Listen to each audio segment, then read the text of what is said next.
E o julgamento do Gabigol tinha muita gente afirmando que aconteceria, mas parece que ele vai ser bem mais distante. Já o Flamengo tem a oportunidade de realizar a contratação de um antigo desejo. Tem também as últimas do mercado, bastidores, finanças e muito mais. Fala aí pessoal, eu sou Jorge Nicola, bem-vindos a mais um vídeo do canal. Sem perder tempo, só queria pedir para você participar da maneira que quiser do vídeo. Deixa seu like, se inscreve no canal, comenta bastante, enfim, tá tudo liberado. Quanto mais participação, mais engajamento e o YouTube indica esse vídeo para mais pessoas. Combinado? Quero te atualizar agora sobre o julgamento de Gabigol. Muita gente chegou a publicar que o Gabigol poderia ser julgado pela Corte Arbitral do Esporte um efeito suspensivo, que nada mais é do que um pedido do Flamengo e do atleta para que a Corte Arbitral do Esporte, a última instância para esse tipo de assunto, pudesse avaliar se ele pode jogar temporariamente até que exista um julgamento definitivo. Vale a lembrança de que no mês passado o Gabigol foi suspenso por 2 anos por fraude ao exame antidoping. Ele não testou positivo no exame antidoping, mas ele dificultou a realização do exame. Até por isso pegou essa condenação de 2 anos.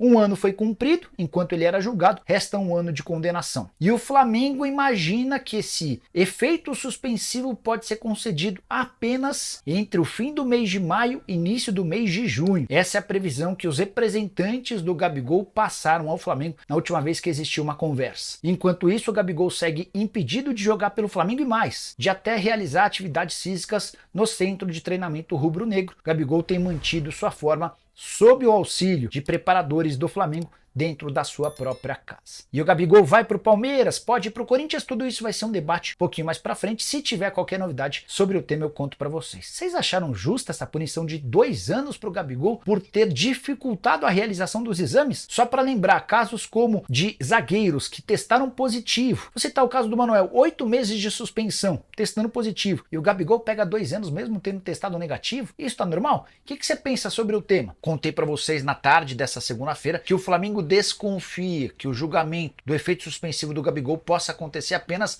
no fim do mês de maio. Antes de gravar esse vídeo, conversei com uma pessoa que trabalha com o Gabigol, o Júnior Pedroso, seu empresário.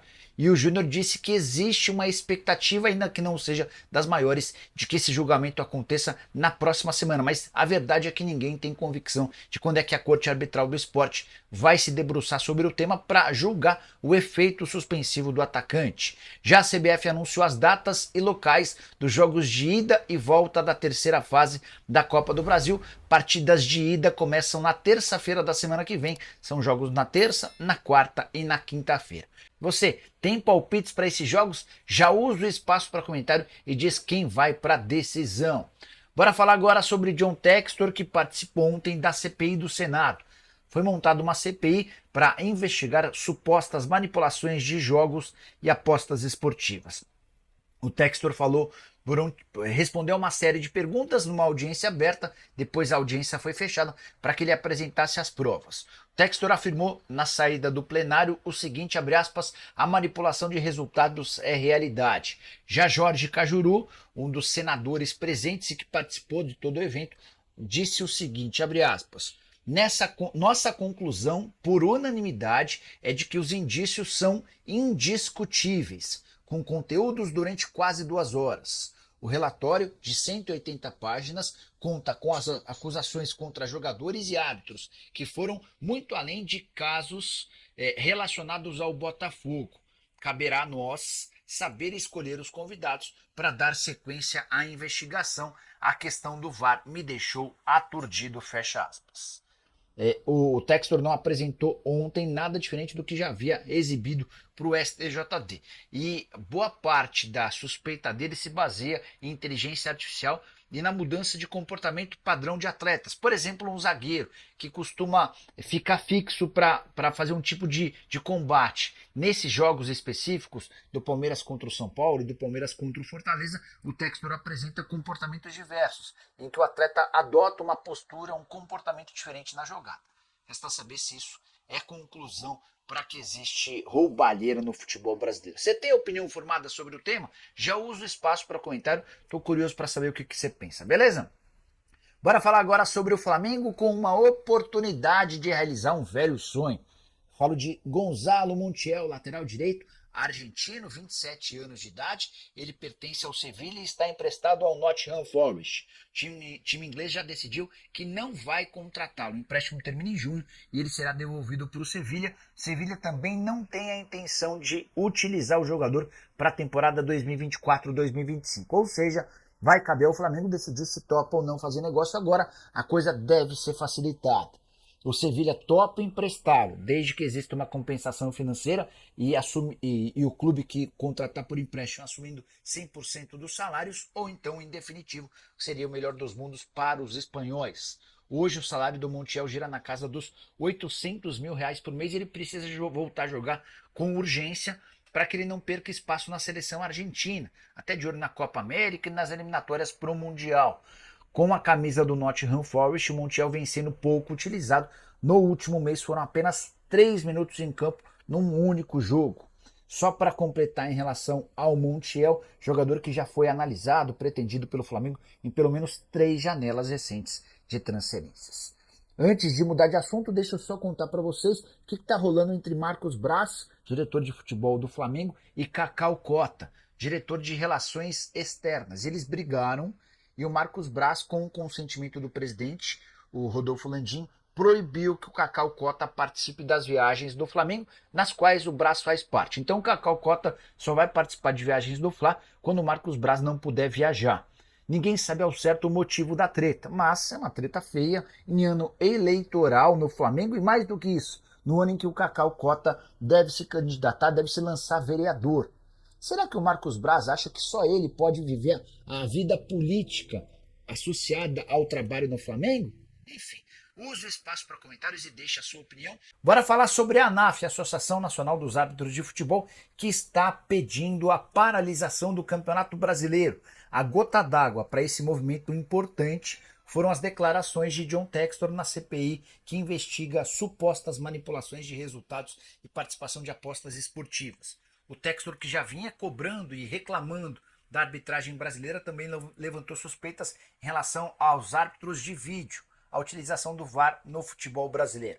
Associado a isso, a ANAF também reclama da falta de perspectiva e de pagamentos por parte do Edinaldo Rodrigues, o presidente da CBF, e de Wilson Seneme, que é o presidente da Comissão Nacional de Arbitragem.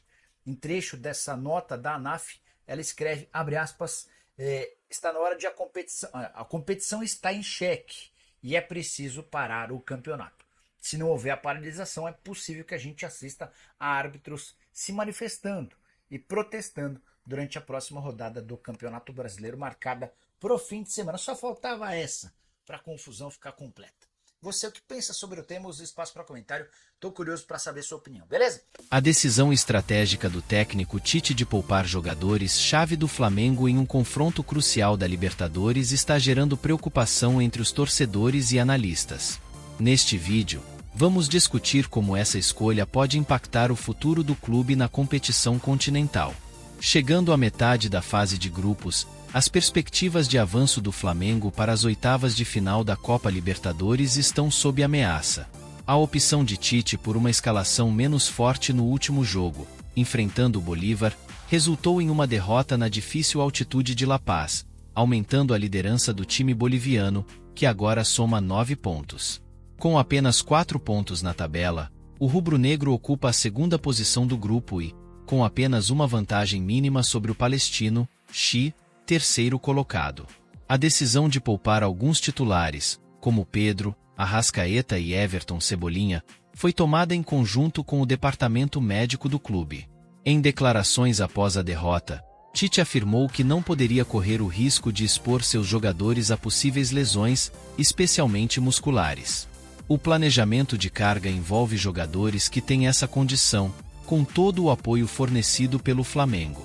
A responsabilidade é minha, pois sou eu quem define a equipe, mas tenho consciência da importância de não sobrecarregar um jogador com uma sequência de jogos e acabar perdendo em consequência disso, afirmou o treinador. Apesar do revés, o Flamengo ainda terá a oportunidade de disputar 2 dos 3 jogos restantes da fase de grupos no Rio de Janeiro, dependendo apenas de suas próprias forças para avançar à próxima fase da competição continental. No entanto, a liderança do grupo é uma perspectiva incerta, já que o Bolívar ainda não perdeu pontos nesta edição da Libertadores. Diante desse cenário desafiador, o Flamengo precisará encontrar o equilíbrio entre poupar seus jogadores e garantir resultados positivos para garantir sua permanência na competição continental. Resta agora aguardar e ver como o time irá responder nos próximos confrontos.